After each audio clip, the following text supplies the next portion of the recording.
What's going on, everybody? Johnny Bannon here with Trepa Technologies. And in this video, we're going to finish off section 8.003, going over that local access control, that console port access control and management by doing a quick little lab on EVE-NG. So with that being said, let's go ahead and get started. And if you've been following this video series, look at that description below to go to our Git lab, where you have all the labs for free. No, not the EVE-NG for free in images, but the lab instructions for free. Let's go ahead and get started. So the first thing I'm going to do is just click more actions here to start all my nodes. And then I'm going to go to this link right here in the instructions.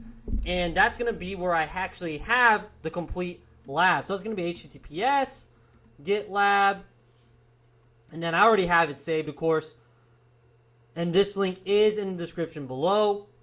And I'm going to go to section 8 lab, securing iOS lab. And here's where I'm going to have my instructions. I'm going to move that off to the side over here on my other monitor where you cannot see it. And then let's go ahead and start this lab. So step 1 is access the device console. So we're going to get into R1 here. We're going to open up Secure CRT. Okay, and then I'm going to zoom out my face so we can actually see what's going on here. Move that out of the way. And then I'm going to just zoom in a little bit so we can see the actual, that's a little bit too much. There we go. That should be good. So we can actually see this device. And here we're at our initial configuration dialog.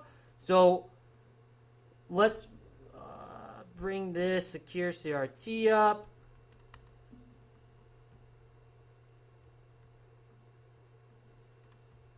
Look at our sessions. Where did my session just go?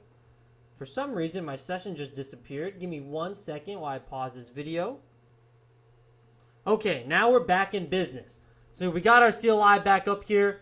Let's go ahead and continue. So we're going to click or type in no on that enter initial configuration dialog. And then according to our steps, we're going to enter global configuration mode. So we're going to hit enable, configure T. And if you see the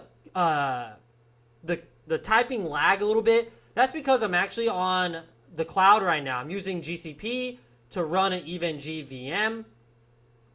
Next, what we're going to do is we're going to set a password for privilege mode.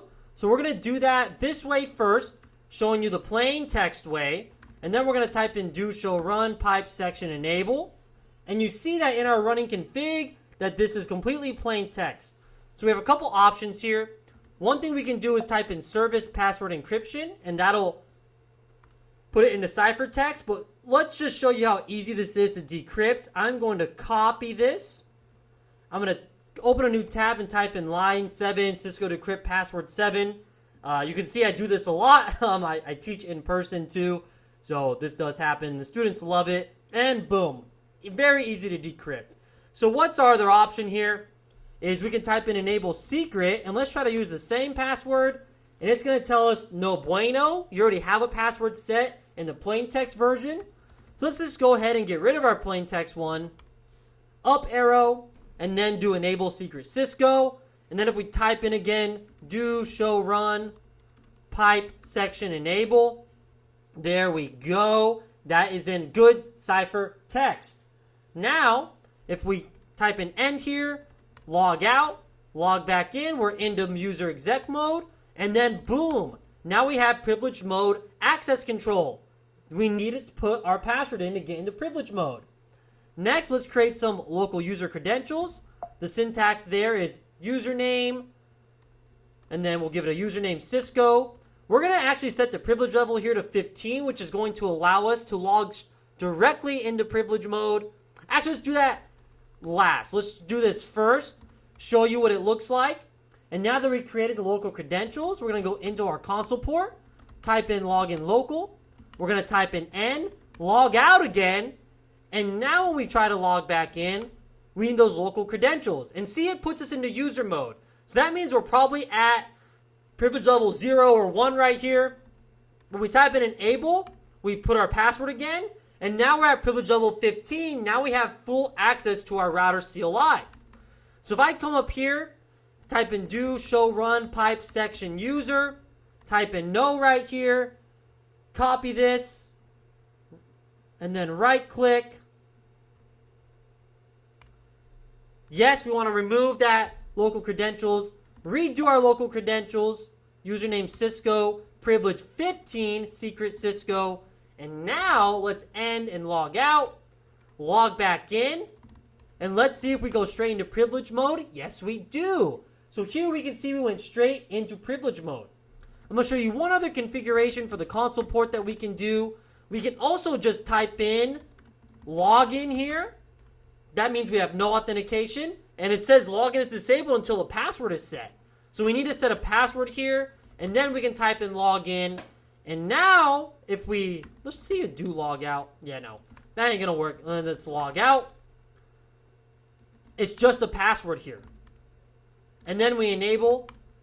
And boom. So that's another different way we can secure our local console port. However, there is no option on here to do secret. Nothing there. So if we do show run pipe section line con, you can see here it just has our 11th level encryption, which is easily decryptable. For our VTY lines, which allow us to remote into this device, we have the same options. We can do login local or just log in, and then password, same options, okay guys? And then of course you know we have to do transport input and set what kind of remoting protocol we want to use. Okay, now the final step is doing some verification, which we've been doing this whole time, making sure that our logins are requiring a username and password or an enable password.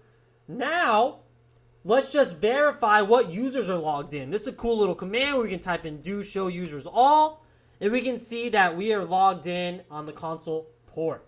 Awesome. So I want to thank everyone for viewing. And if you're interested in this type of training at your unit, at your organization, hire us.